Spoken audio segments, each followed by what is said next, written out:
Good morning again, my amazing listeners. This is Roshika Ali here once again with a review of a TED Talk by Judson Brewer, who is going to tell us about the simple way to break a bad habit. Now, he has done extensive research and he tells us that he tried meditation, he tried naps, he tried to focus on his breathing. It was very hard to practice mindfulness in a concentrated way.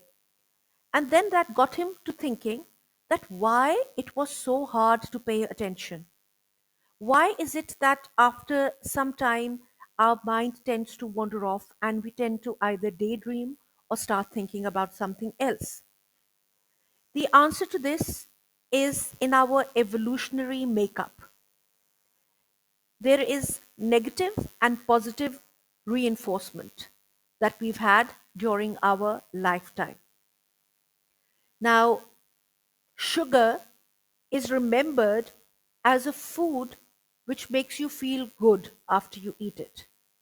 Now, in the Stone Age, maybe the sugar was looked upon as a source of food, but now other kinds of behavior trigger our desire to feast on sugar. Those behaviors may have nothing to do with hunger itself. It could be that one is feeling anxious, one is feeling sad, upset about something, and that triggers our behavior to eat the sugary food, and we get rewarded with the feeling of surfeitness or happiness.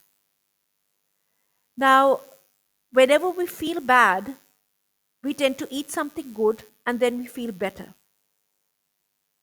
Now, you see, this principle works for everything.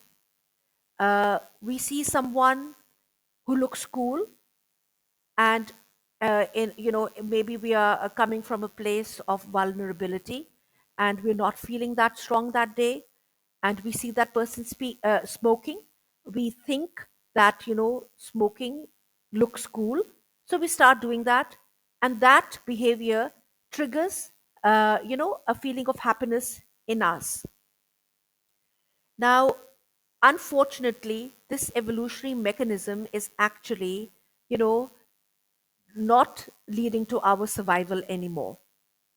Now, instead of forcing ourselves to quit habits, instead of forcing ourselves to practice mindfulness, uh, Mr. Brewer suggests that we start feeling curious. He has given an example of a lady who quit smoking while smoking mindfully. So, when somebody comes to him who wants to get rid of a bad habit, Mr. Brewer probably tells them to, have a smoke or eat that bar of chocolate. But then do so very, very mindfully. Do it with curiosity, do it with a sense of detachment, and try to find out what it is that you actually feel while you are, doing that particular thing, which is now a bad habit. And the lady who smoked a cigarette mindfully realized that it didn't smell very good. It smelled like burning cheese. It did not taste anything. And it was not altogether a very pleasurable experience. And that realization helped her in kicking the habit because she became disenchanted with it.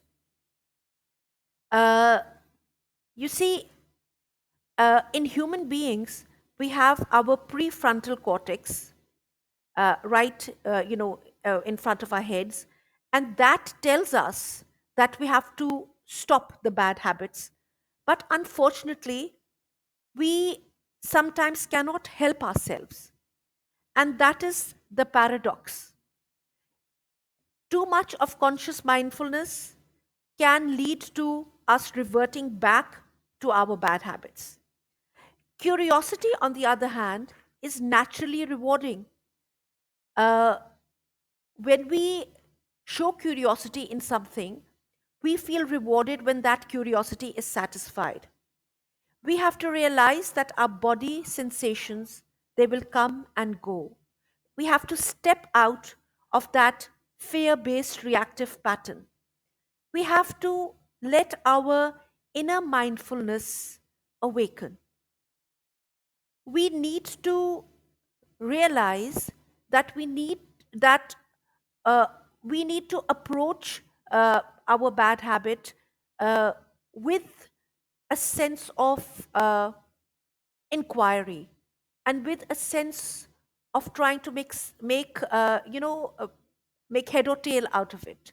We need to observe ourselves while we are doing that behavior, and then understand what is actually motivating us, what kind of bodily changes occurs within us.